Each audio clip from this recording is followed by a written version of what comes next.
I'm Lisa Doyle with Rockcliff Realtors, and welcome to our How is the Market update. Of course, the biggest question that we are getting constantly is how's the market, what's going on with interest rates, what's affecting our mortgages. And so I brought in a special guest. Of course, this is Michelle Robichaud. Hi. One of my very favorite mortgage brokers, and of course, she's given us updates before, but I wanted to welcome you back. Thank you. Yeah, thank you for helping me, and thank you so much for joining us. What I wanted to do, Michelle, is if you could give a quick update on, where we are right now with interest rates. Okay. Where does it look like we're heading? The biggest question I get probably 10 times a day is, do we think rates will rise? When do we think rates will rise? We know that they will, we just don't know when. Right.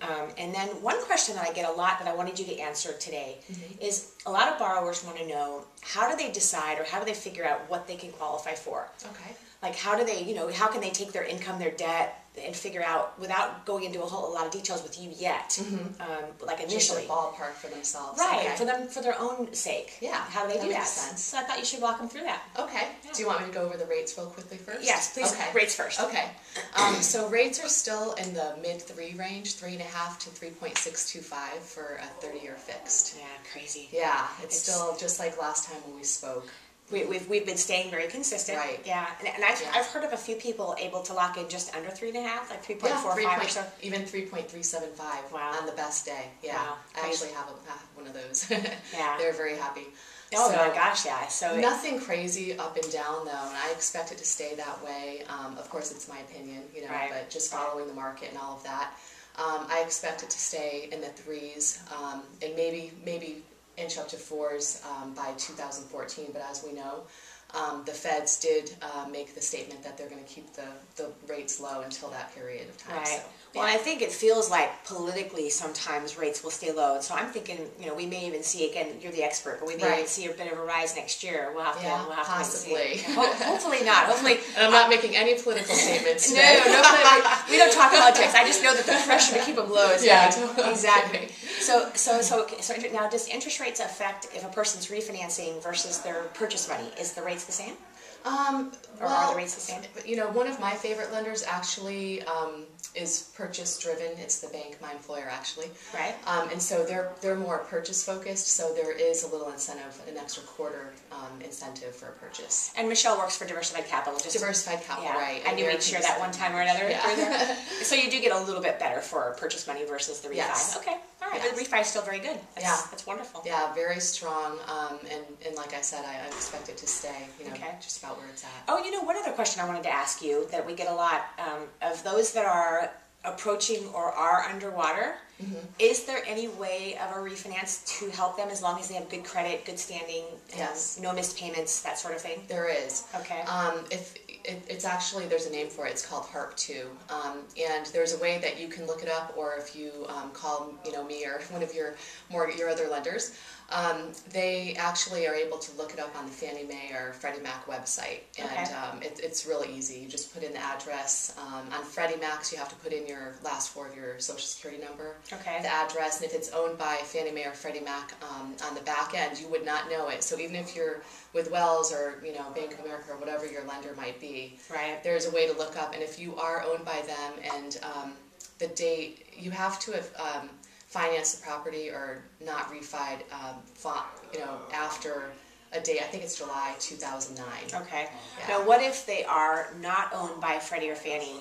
Is there any option for the people who need to refi who are underwater on that circumstance? Not really. They're kind of stuck, and I have a lot of clients and friends that are in that situation, which is unfortunate. Yeah, that's too bad. Yeah, they have to basically buy their equity down to enable in order to refinance. Okay, all right. Well, at least that gives gives us that answer. So tell a person, how does the average consumer figure out what they can qualify for? Okay. The debt to income ratio that we're looking for with most lenders is 45%. And, you're probably thinking, I don't even know what that means. That's what I'm saying. So I'll break it down. Like I'm a first-time home buyer or refinancing for the first time. Right. So what you would do is you take your income, and if it's a dual, income family, you add both of the incomes. If you're a W-2 employee, it's much easier. Because in that case, you would just take your gross income and, put that number to the side, and now you take your monthly liabilities. So anything that would come up on your credit report, it doesn't include utilities, but it does include credit cards, Right. car payments, House payment, right? everything. And for a purchase, it actually includes your new monthly payment, including your property taxes, homeowners insurance, any homeowner association dues. Right. And so what you do is you add that number, come up with your total liabilities, and then you divide it by your income, and that would give you what your back end ratio would be. Okay. And 45% is the cutoff. Okay, and then they say they always give the two ratios, the back end and the front end, and the front end would just be your mortgage, is that right? Yes. So what do they look for just the mortgage percentage?